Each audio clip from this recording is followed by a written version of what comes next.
सोना चांदी दोनों में क्या ये राइट टाइम है प्रॉफिट बुकिंग का? इतने ऊंचे लेवल पर एक ट्रेडर और इन्वेस्टर को क्या करना चाहिए बुलियन पैक में? इस पर बात करेंगे पृथ्वी फिनमार्ट के कमोडिटी डायरेक्टर मनोज कुमार जैन से। मैं हूं कमल शर्मा। मनोज जी, आपका स्वागत है मोलतोल में। नमस्कार कुमार जी। सबसे पहले तो आपको और सारे व्यूवर्स को शिक्षक दिवस की बहुत बहुत शुभकामनाएं। जी, आपका धन्यवाद।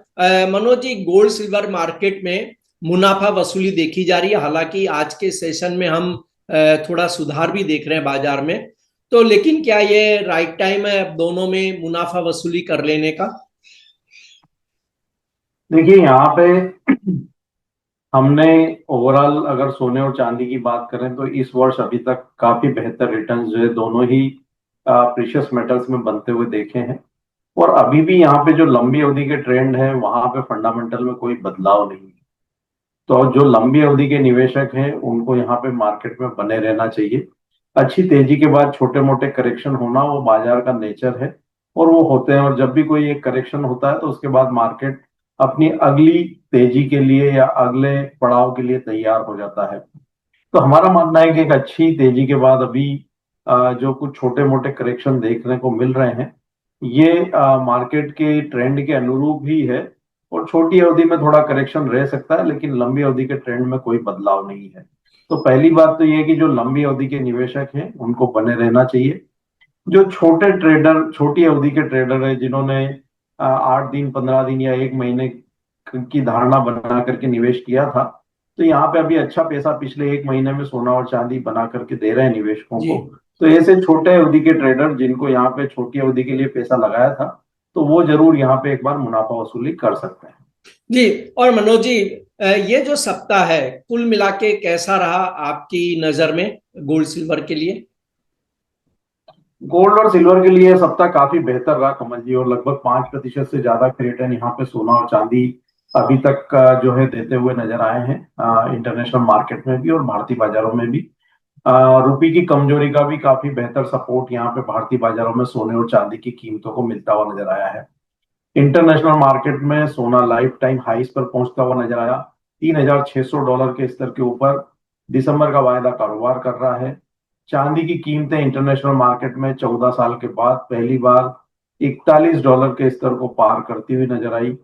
भारतीय बाजारों में सोना सर्वकालिक ऊंचाई 1,07,000 के स्तर को पार करता हुआ नजर आया।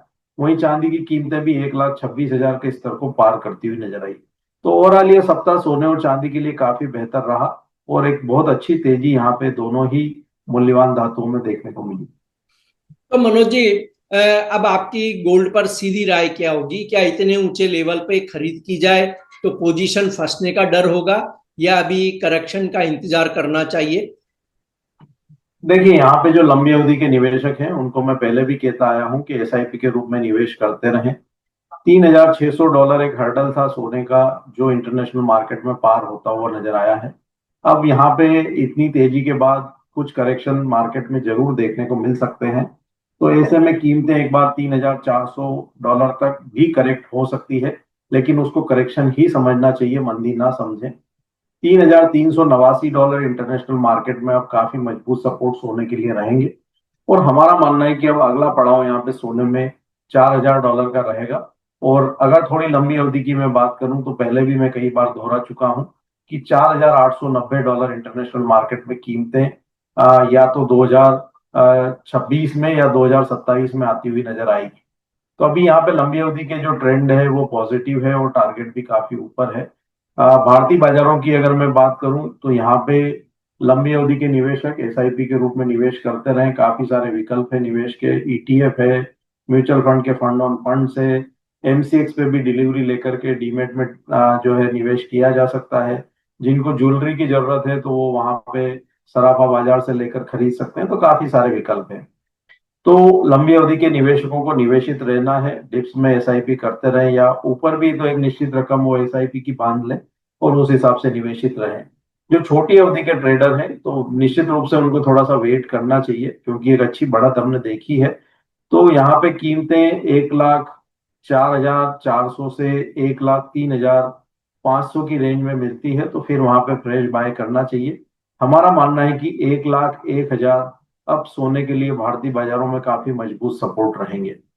छोटी अवधि में हमारा मानना है कि कीमतें 1,12,000 से 1,15,000, और लंबी अवधि में हमारा मानना है कि अब कीमतें 1,25,000 से 30,000 की ओर बढ़ती हुई नजर आएगी। तो अभी भी यहाँ पे ओवरऑल ट्रेंड पॉजिटिव है। छोटी अवधि के ट्रेडर थोड़े डिप का वेट कर सकते हैं, और लंबी अवधि के निवेशक यहाँ पे एसआईपी के रूप में निवेश जारी रखें। जी। और मनोज जी, सिल्वर में आप पहले खासी तेजी में रहे, अब क्या सोचते हैं, क्या इसमें निवेश बनाए रखना चाहिए? और जो निवेश करना चाहते हैं तो उन्हें आप लेवल क्या बताएंगे? बिल्कुल, चांदी भी यहाँ पे हम देखें तो सोने के मुकाबले में और ज्यादा बेहतर प्रदर्शन करती हुई नजर आई। जैसा कि हम पहले कहते भी आए हैं कि चांदी में थोड़ा आउट परफॉर्मेंस देखने को मिलेगा, और इनलाइन एक्सपेक्टेशन हमने 1,25,000 तक के जो लक्ष्य दिए थे वो यहाँ पे चांदी इस सप्ताह हासिल करती हुई नजर आई। यहाँ भी मेरा वही रहेगा कि जो लंबी अवधि के निवेशक हैं निवेशित रहें, और एसआईपी के रूप में आगे भी निवेश करते रहें। जो छोटी अवधि के निवेशक है थोड़े डिप का वेट कर सकते हैं। हमारा मानना है कि $42.40 अभी एक इमीडिएट रेजिस्टेंस इंटरनेशनल मार्केट में है। उसके ऊपर फ्रेश ब्रेकआउट होगा तो हम ऊपर में $45, और फिर उसके बाद $49.60 जो 2011 और 1978 का हाई है, उन लेवल्स को कीमतें टेस्ट करती हुई नजर आएगी। डाउन साइड में मेरा मानना है कि अब $39.1 एक इमीडिएट मजबूत सपोर्ट चांदी के लिए रहेगा। इसको अगर मैं भारतीय बाजारों में बात करूं तो यहाँ पे वर्तमान परिदृश्य में 1,27,500 एक मजबूत रेजिस्टेंस है। उसके ऊपर अगर फ्रेश ब्रेकआउट देखने को मिलेगा तो कीमतें 1,35,000 से 1,40,000 तक की ओर बढ़ती हुई नजर आएगी। डाउन साइड में मेरा मानना है कि अब 1,20,000 से 1,18,800 का जो जोन है वो चांदी के लिए काफी मजबूत सपोर्ट जो है वो रहेगा। तो जो लंबी अवधि के निवेशक हैं उनको 1,16,600 के नीचे का एक पोजिशनल स्टॉप लॉस चांदी में मेंटेन करके गिरावट में बाइंग की रणनीति बना करके चलना चाहिए। छोटी अवधि के लिए अगर आप पैसा लगा रहे हैं तो 1,30,000 तक का लक्ष्य रखें, और थोड़ा लंबी अवधि के लिए अगर लगा रहे हैं तो 1,40,000 या उसके ऊपर के भी लक्ष्य रखे जा सकते जी। और मनोज जी, यदि कोई गोल्ड सिल्वर में निवेश करते समय ये सोचे कि उसके पास जो पैसे हैं उसे किस रेशो में दोनों प्रीशियस मेटल्स में लगाया जाए, तो आप क्या राय देंगे? हैं।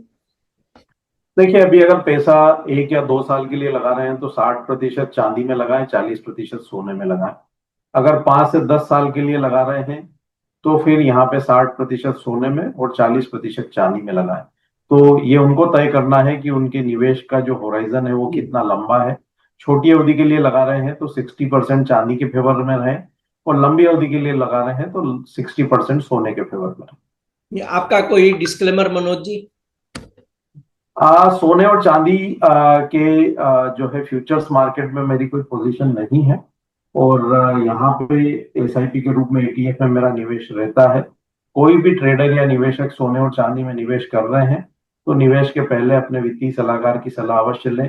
एक चीज और मैं यहाँ कहना चाहूंगा, जो निवेशकों के मन में एक भ्रांति बनी हुई है कि पहले भी जब सोने और चांदी में तेजी आई तो उसके बाद हमने बड़ी गिरावट कीमतों में आते हुए देखी, और उसी धारणा के चलते वो यहाँ पे कई लोग जो है वो शॉर्ट सेलिंग की पोजीशन लगातार सोने और चांदी में बना रहे हैं, और उसके चलते नुकसान भी उठा रहे हैं। तो इस बार की जो तेजी है वो पिछले जो मार्केट के मूवमेंट्स थे उससे अलग है, और यहाँ पे इस बार जो तेजी है वो पूरी लॉजिकली और फंडामेंटल बेस्ड तेजी है, और ये आगे लंबे समय तक सस्टेन करने वाली तेजी है। तो कोई भी भ्रांति में या धारणा में कोई भी शॉर्ट सेल की पोजीशन बिना स्टॉप लॉस के ना बनाए, नहीं तो उसमें आपको बड़ी हानि हो सकती है। तो उसका ध्यान रखें, और लंबी अवधि के निवेशक एसआईपी के रूप में अपना निवेश बरकरार रखें। जी, आपका धन्यवाद, शुक्रिया मनोज जी। ठीक है।